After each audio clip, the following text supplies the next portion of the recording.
నమో ఓం విద్యాయ నమో ఓం సర్వబోధిత ప్రదాయ నమో ఓం శ్రద్ధాయ నమో ఓం విభూత్యాయ నమో ఓం గర్భ్యాయ నమో ఓం పరమాత్మకాయ నమో ఓం వాచే నమో ఓం పద్మాలయాయ నమో ఓం పద్మాయ నమో ఓం శుచియ నమో ఓం స్వాహాయ నమో ఓం సుధాయ నమో ఓం సుధాయ నమో ఓం ధన్యాయ నమో ఓం రుణ్యాయ నమో ఓం లక్ష్మీ నమో ఓం నిత్యవృక్షాయ నమో ఓం. అయ్యా, ఈ మంగళసూత్రాన్ని అందరికీ చూపించండి. అయం ముహూర్త శుభ ముహూర్తస్తు.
వర్ష ఇంకా ఎప్పటికీ నా సొంతం కాదు. ఈ క్షణంతో శాశ్వతంగా దూరమైపోతుంది.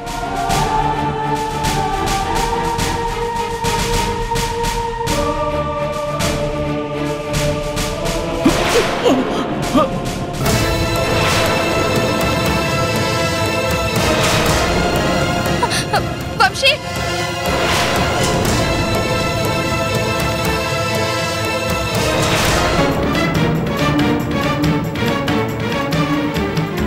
వంశీ,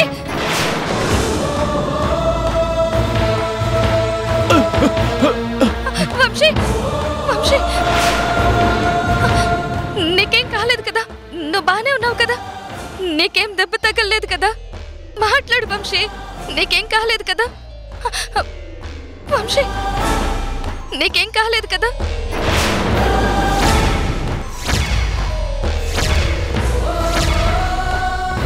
దెబ్బలేం తగలేదు కదా?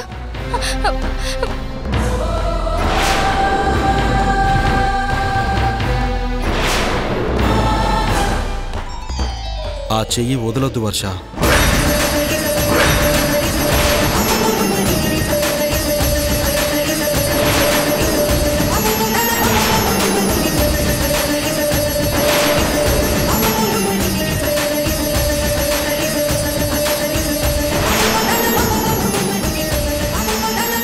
ఆ చెయ్యి నువ్వెప్పటికీ వదలకు.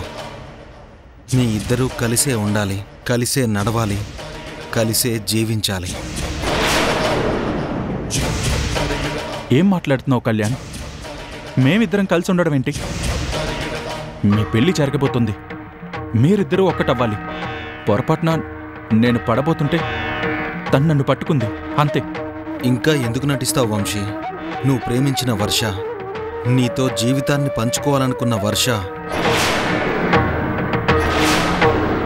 నిన్ను కాదు అనుకుని నా జీవితంలోకి రావడానికి సిద్ధపడింది.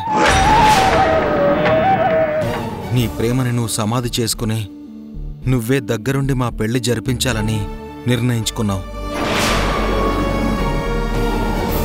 ఇక్కడ నేను సీతమెళ్ళలో తాలి కడితే నీ గుండె ఎంతలా బద్దలైపోతుందో, నువ్వు మానసికంగా ఎంతలా కృంగిపోతావో నాకు బాగా తెలుసు. అందుకే మీ ప్రేమను గెలిపించడానికి, మీ ఇద్దరినీ ఒకటి చేయడానికే ఈ పెళ్లి నాటకం నేను ఆడాను.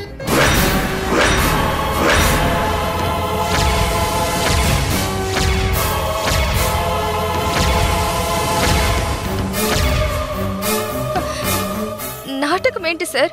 ఇది నిజమే కదా? ఒకప్పుడు వంశీ నన్ను ప్రేమించుండొచ్చు, కానీ ఇప్పుడు మా ఇద్దరి మధ్య ప్రేమేం లేదు. నేను మనస్ఫూర్తిగా ఈ పెళ్లికి ఒప్పుకున్నాను. మన పెళ్లి జరగాలి. ఎందుకు వర్ష, మనసులో ఉన్న ప్రేమని చంపుకుని నాతో తాలి కట్టించుకోవడానికి సిద్ధపడుతున్నావు?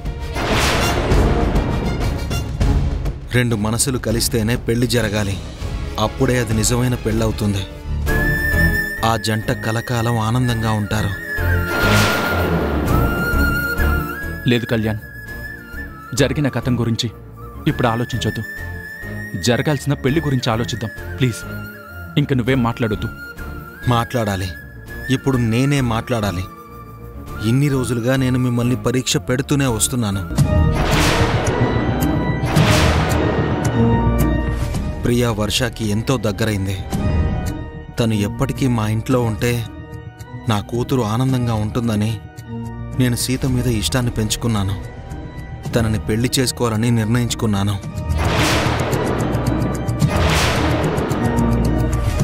కానీ తన పేరు వర్ష అని ఆ రోజు నాకు తెలీదు. సీతగా మాత్రమే తెలుసు.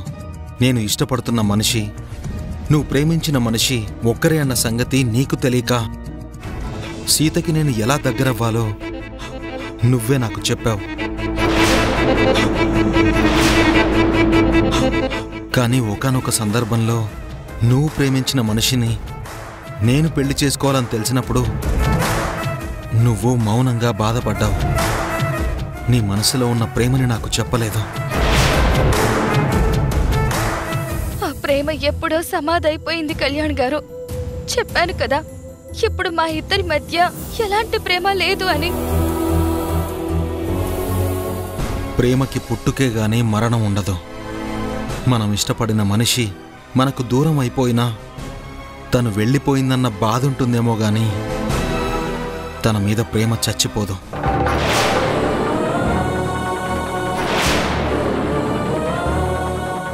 నేను కూడా ప్రేమించే పెళ్లి చేసుకున్నాను. నా ఉమా నాకు దూరమైనప్పుడు తను లేకుండా ఎలా బతకాలా అని ఆలోచించాను. కానీ తన మీద ప్రేమని మాత్రం మర్చిపోలేకపోయాను. అలాగే మీ ఇద్దరి మనసులో ఒకరి మీద ఒకరికి ఎంతో ప్రేముంది. ఇంకెవరికో న్యాయం చేయాలని నీ ప్రేమని నువ్వు సమాధి చేసుకుంటున్నావు. నీ మాటని గెలిపించాలని వంశీ తన ప్రేమని చంపేసుకుంటున్నాడు. నిజంగానే మీకు ఒకరంటే ఒకరికి ఇష్టం లేకపోతే ఇప్పుడు మీ కళ్ళల్లో బాధ కనిపించేదే కాదు. నువ్వు ఎప్పటికీ తనకి దగ్గర కాలేవో అన్న బాధ వంశీ కళ్ళల్లో తెలుస్తోంది.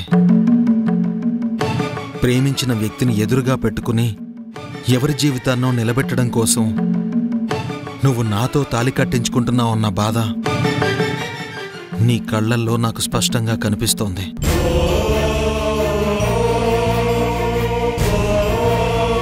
ఇది మీరు బయటికి చెప్పకపోయినా గ్రహించలేని అమాయకుణ్ణి నేను కాదు. ప్లీజ్ కళ్యాణ్, అన్ని నిజాలు నీకు తెలిసాయని నాకు అర్థమైంది. అయినా నువ్వు ఈ పెళ్లి చేసుకోవాలని నేను కోరుకుంటున్నాను. ఎందుకంటే అది నా వర్ష కోరుకున్న కోరిక. దానికెవ్వరూ అడ్డు రాకూడదని నా వర్ష నన్ను అడిగింది. తన మాట నిలబెట్టాల్సిన బాధ్యత నా మీదుంది. దయచేసి నా వర్షని పెళ్లి చేసుకో. చూసావా, నీ మాటల్లో నా వర్ష అని అంటున్నావు గాని నీ సీత అని అనలేకపోతున్నావు.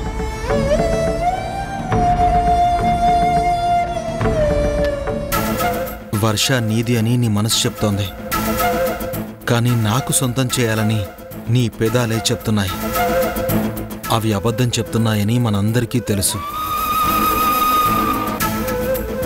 మరి ఇన్ని నిజాలు తెలిసి కూడా మీరు మాతో ఎలా ఉండగలిగారు? ఏ రోజైతే నా స్నేహితుడు ప్రశాంత్ నీ పేరు వర్ష అని, వంశీ ప్రేమించింది నిన్నే అని నాకు చెప్పాడో ఆ క్షణమే నిన్ను అడగాలని వచ్చాను.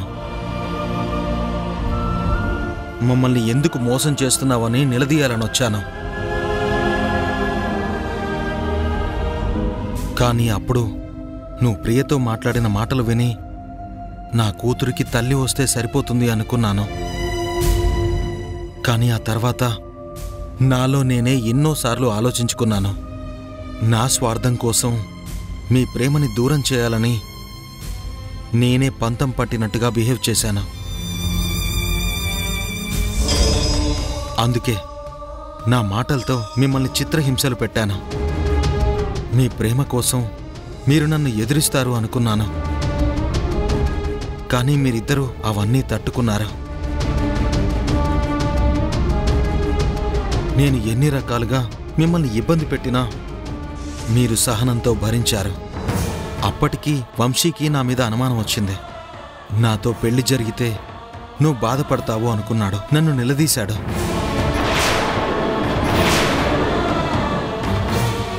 ఆ క్షణంలో కూడా నీ మాటని గెలిపించాలనే చూశాడు గాని తన మనసులో ఉన్న ప్రేమని బయటపెట్టలేదు. నీ జీవితం నాశనం అయిపోతుందని వంశీని ఇంకా భయపెట్టాలని చూశాను. అప్పుడే వంశీకి చెప్పాను, ఏది ఏమైనా సరే నేను నీ మెడలో తాళి కట్టి తీరుతాను, నా కూతురికి తల్లిని ఇస్తాను, కానీ వర్ష జీవితంలో ఆనందం ఉండదు అని చెప్పాను. ఆ మాటలు విన్న వంశీ గుండెల్లో అగ్నిపర్వతాలు బద్దలైనా నీకోసం ఆలోచించాడు. నీకిచ్చిన మాట నిలబెట్టాలనే ప్రయత్నించాడు. నీ బ్రతుకు బావుండాలని నా కాళ్ళు పట్టుకున్నాడు. వంశీ ఒక గొప్ప ప్రేమికుడని చెప్పడానికి ఇంతకన్నా నిదర్శనం ఏం కావాలి వర్ష? అలాంటి ప్రేమని నువ్వు దూరం చేసుకోవాలనుకోవడం నీ మూర్ఖత్వం.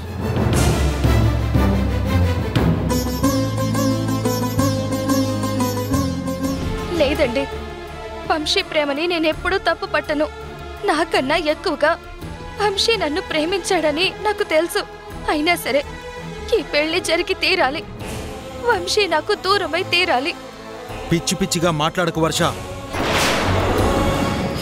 నిజమైన ప్రేమకు పెళ్ళే ముగింపు కావాలి. మీ ఇద్దరి కలయిక జరిగి తీరాల్సిందే. అప్పుడే మీ జీవితం సంతోషంగా ఉంటుంది. నీ జీవితాన్ని నువ్వు త్యాగం చేసుకున్నంత మాత్రాన వంశీ జీవితం సంతోషంగా ఉంటుందని మాత్రం నువ్వు అనుకోవద్దు. అందుకే మీ ప్రేమని గెలిపించడానికి ఈ పెళ్లిని పీటల దాకా తీసుకొచ్చాను. కానీ ఆ పీటల మీద కూర్చునేది నేను కాదు, వంశీ. నీ పక్కన కూర్చుని నీ మెళ్ళో తాళి కట్టేది నేను కాదు, వంశీ. ఇష్టం లేని పెళ్లి నువ్వు చేసుకోవద్దు. ఎవరు చెప్పారండి నాకు ఇష్టం లేదని? నేను ఇష్టపూర్వకంగానే ఈ పెళ్లికి ఒప్పుకున్నాను అని ఇంతలా చెప్తున్నా కూడా మీరు ఎందుకు నమ్మడం లేదు? నాకిష్టం లేదు అని ఎవరినైనా చెప్పమనండి. నేను చెప్తున్నాను డాడీ, అమ్మకి పెళ్లి ఇష్టం లేదు. ఇందాక అంకుల్తో చెప్పింది.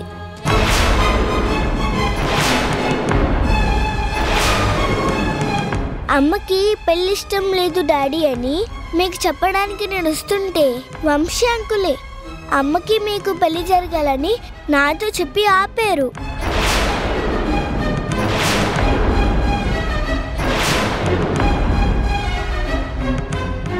విన్నావు కదా, బాలవాక్కు బ్రహ్మవాక్కు అంటారు. పసిపిల్లల నోటి వెంట వచ్చింది ఏదైనా సరే అది నిజమవుతుంది. ఏ కూతురు కోసం అయితే నేను నీ మెడలో తాళి కట్టాలనుకున్నానో ఆ ప్రియే చెప్తుంది నీకీ పెళ్లి ఇష్టం లేదు అని.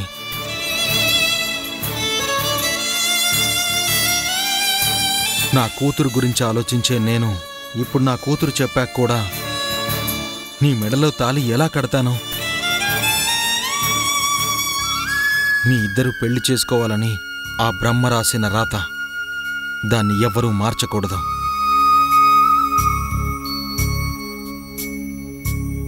మీ పెళ్లి జరిగి తీరాలి. ఇంకేం ఆలోచించకండి. వంశీ, ఇదిగో ఈ తాళి తీసుకుని తన మెడలో కట్టు.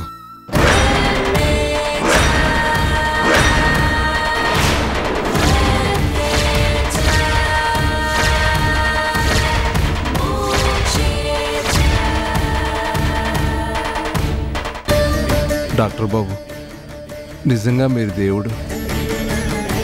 ఎక్కడ వర్ష మెళ్ళో తాళి కడతారో తన ప్రేమ ఇంకా బతకదేమోనని నేను ఎంతగానో బాధపడ్డాను. కానీ మీరు తీసుకున్న నిర్ణయం చూస్తే మీ గొప్పతనం గురించి ఎంత చెప్పినా తక్కువే అవుతుంది బాబు.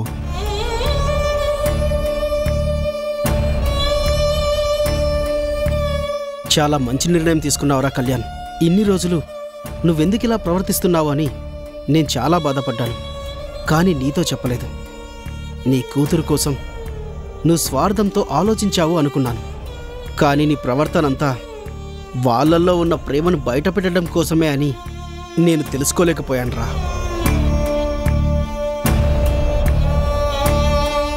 నన్ను మామూలు మనిషిని చేసింది మీరు. అలాంటి మీరు మాతో ఎందుకు అలా ప్రవర్తిస్తున్నారు అని నేను కూడా మిమ్మల్ని తప్పుపట్టాను. కానీ మీ నిర్ణయం ఇది అని నేను తెలుసుకోలేకపోయాను. I'm very sorry Kalyan.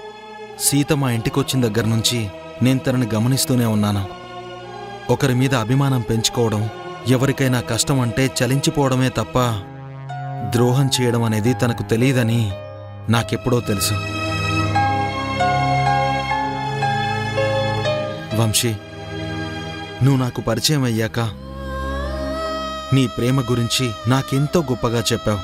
కానీ నువ్వు ప్రేమిస్తున్న మనిషి, మా ఇంట్లో ఉన్న మనిషి ఒక్కరే అని నేను తెలుసుకోలేకపోయాను. తన ప్రేమకి దూరమైన నువ్వు పిచ్చివాడ్లా మారిపోయావు. అదే సమయంలో ప్రశాంత్ నీ గురించి చెప్పినప్పుడు నేను షాక్ అయ్యాను. ఒక మనిషి ప్రేమకు దూరమైతే ఇలా అయిపోతారా అని నాలో నేను ఎంతో మదనపడ్డాను. అందుకే నిన్ను మళ్ళీ మనిషిగా మార్చాలని తపించాను. అప్పుడు వర్ష నీ మీద చూపిస్తున్న కన్సర్న్ని చూసి ప్రేమ అని తెలుసుకోలేకపోయాను. కానీ తర్వాత ఎప్పుడైతే నాకు నిజాలు తెలిసాయో అప్పుడే మీ ఇద్దరి ప్రేమలో ఉన్న గొప్పతనాన్ని నేను అర్థం చేసుకున్నాను. మీ ఇద్దరినీ కలపాలని నిర్ణయించుకున్నాను. మీ ప్రేమని మీ ద్వారే బయటపెట్టించి మిమ్మల్ని ఒకటి చేయాలనుకుని నేను ఇన్ని రోజులు నా మనసుని చంపుకుని మీతో అలా మాట్లాడాను.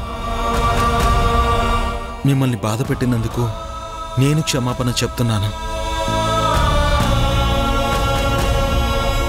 ఈ ముహూర్తం బలమైందని పూజారి గారు చెప్పారు. అదే ముహూర్తానికి మీరిద్దరూ ఒకటవ్వాలి. వంశీ, తాలికట్టు.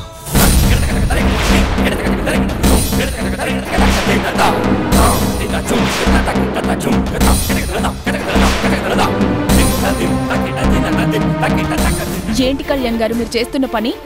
ఒక పెళ్ళైన మగాడికి ఇంకో పెళ్లి చేయాలని చూస్తున్నారు. దానికి చట్టం ఒప్పుకోదు. ఇంత చదువుకున్న మీకు ఆ మాత్రం కూడా తెలీదా?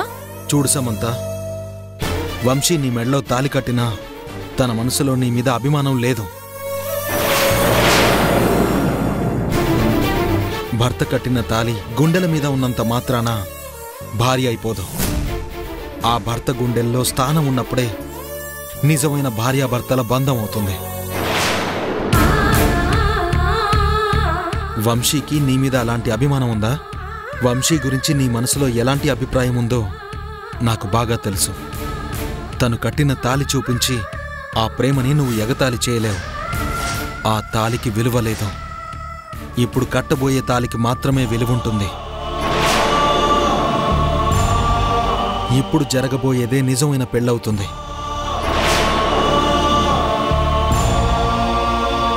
అన్నీ చదువుకున్నాను, లోకాన్ని చూశాను కాబట్టే నిజమైన ప్రేమకు న్యాయం చేయాలని నిర్ణయించుకున్నాను. మీరు వాళ్ల మనిషి కాబట్టి వాళ్ళకి న్యాయం చేయాలనుకుంటారు. కానీ నా వంశీని నాకు దూరం చేయాలనుకుంటే నేను మాత్రం ఊరుకోను.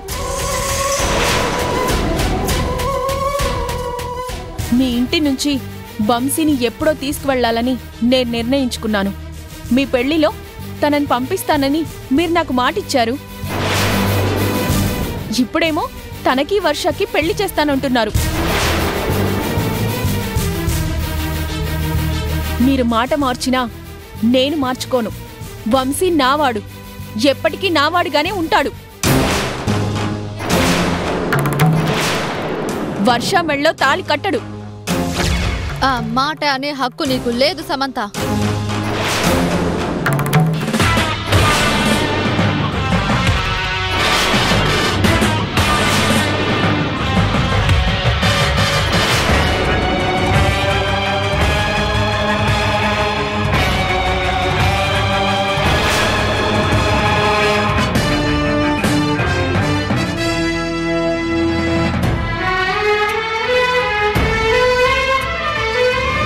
వంశీ నీకన్నా ముందు నా చెల్లెల్ని ప్రేమించాడు.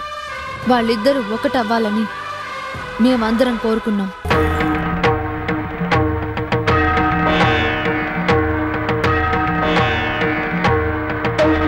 వాళ్ళది నిజమైన ప్రేమ అని నీకూడా తెలుసు. కానీ నీ స్వార్థంతో ఆ ప్రేమను నువ్వు దూరం చేశావు. ఏ ఆడపిల్ల మీద కూడా పడకూడని ఒక ప్రమాదకరమైన నిందని మా వర్ష మీద నువ్వేశావు. అదే దాని పెళ్లి కాకుండా తల్లి కాబోతుందని నాటకవాడావు.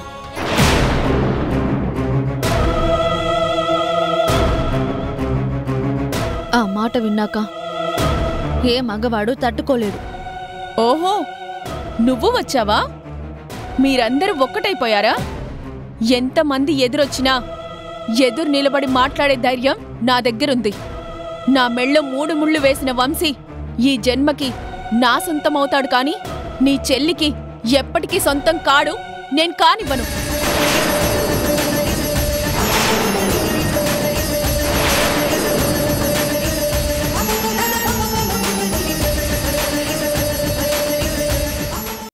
నువ్వు ఆడిన నాటకం తెలుసుకున్న వంశీ నా చెల్లెలి ప్రేమ కోసమే తప్పించాడు.